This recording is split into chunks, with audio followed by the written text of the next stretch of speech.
여기 매년 100만 명이 찾는 수목원 인근 1000평이 넘는 땅을 증여받게 된 50대 부부는 이곳에서 펜션 사업을 시작합니다. 그리고 이게 나름 장사가 잘 됐는지 2011년에는 큰 꿈을 품고 건물 4동을 추가로 짓기까지 했죠. 하지만 이 선택은 곧 그들의 발목을 잡게 됩니다. 1박에 30만 원, 감정가 27억짜리 거대 펜션이 지금은 13억. 이곳에는 대체 무슨 일이 있었던 걸까요? 충성, 전국 곳곳을 누비는 여우대장. 오늘은 가평 아침고요 수목원 앞에 나와 있습니다. 1996년 문을 연 이곳은 국내에서는 가장 유명한 수목원인데요. 10만 평이라는 엄청난 규모에 수도권에서 접근성이 좋고 인근에는 작지만 나름 알찬 동물원도 자리 잡고 있어 사계절 내내 가족 단위 관광객들이 줄을 서는 곳입니다. 제가 방문한 날은 평일이었지만 다양한 동식물을 체험하려는 아이들로 꽤 북적이는 모습이죠. 실제 이 수목원 일대에는 매년 100만 명에 가까운 관광객이 찾아오고 있으며 지역 경제에서도 큰 역할을 하고 있습니다.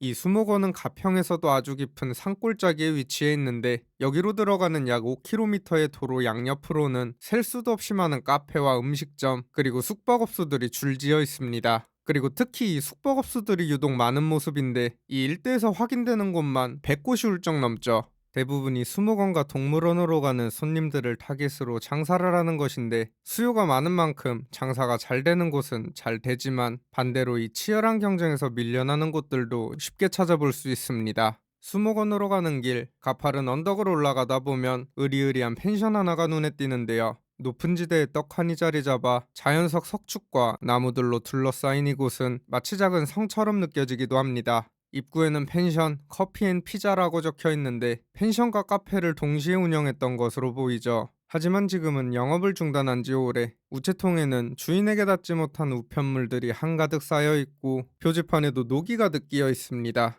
여기 한쪽에는 제법 규모가 있는 야외 수영장이 자리하고 있는데 사람 손길이 닿지 않아 내부에는 낙엽과 때가 가득하고 나무 데크 역시 이미 꽤나 작아서 상당히 삐걱거리는 상태입니다. 위쪽으로는 건물이 총 5동이 있고 이 가파른 돌계단을 따라 올라가면 도착할 수 있죠. 이 중 하나는 카페로 쓰이던 건물, 나머지는 전부 펜션. 하지만 이제는 하나같이 전부 문이 굳게 닫혀 있습니다. 지어놓기는 잘 지어놓은 것 같은데 관리가 되고 있지 않아 상태가 썩 좋아 보이지는 않죠. 곳곳이 풀에 점령당해 자연과 하나가 되어가는 중입니다. 그래도 여기가 산을 깎아 만든 곳이기 때문에 높은 곳에 위치해 경치 하나는 끝내주는 모습인데 전체적으로 쭉 둘러보니 확실히 돈과 정성이 꽤나 들어간 곳으로 보입니다. 그런데 어쩌다 이렇게 된 걸까요? 이 펜션 부지는 1960년대부터 대출 없이 한 사람이 소유해온 땅입니다. 그러다 2000년대 초부터 시작된 증여와 매매를 통해 최종적으로 50대 A씨에게 소유권이 넘어오죠.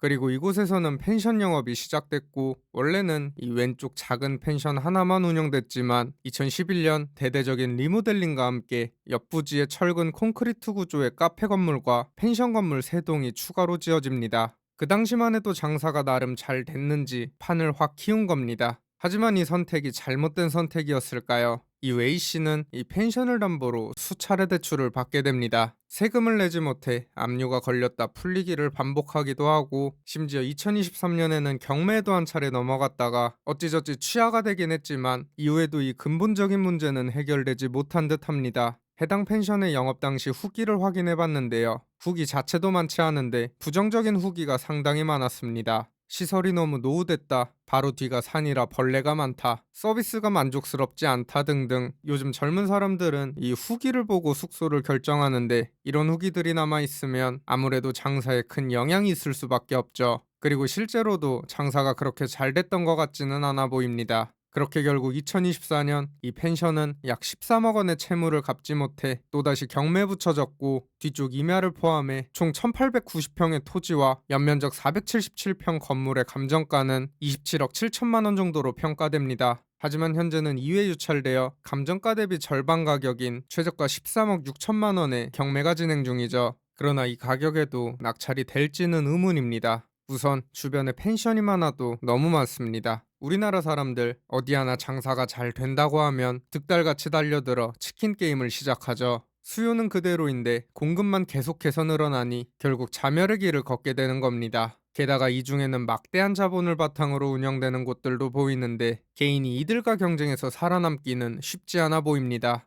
그리고 이 건물 자체도 상당히 노후된 상태라 수리비나 관리비도 만만치 않을 거고, 광고비, 인건비, 세금까지 하면 어지간히 벌지 않는 이상 번 돈이 다 뒤로 나가게 될 겁니다. 또 펜션 하나 운영하려면 생각보다 정말 부지런해야 하는데요. 가벼운 마음으로 섣불리 덤볐다가는 골병 나기 십상이죠. 좋은 자리라고 해서 손님이 많다고 해서 장사가 다 잘 되는 것은 아닙니다. 게다가 그게 무리한 대출로 시작한 사업이라면 무너지는 건 한순간이죠. 이 펜션도 한때 누군가의 꿈이었겠지만 이제는 눈물이 된 채 새로운 주인을 애타게 기다리고 있습니다. 과연 이 펜션의 적정가는 얼마일까요? 댓글로 자유롭게 여러분의 의견을 남겨주세요. 구독과 좋아요, 알림 설정은 영상 제작에 큰 힘이 됩니다. 감사합니다.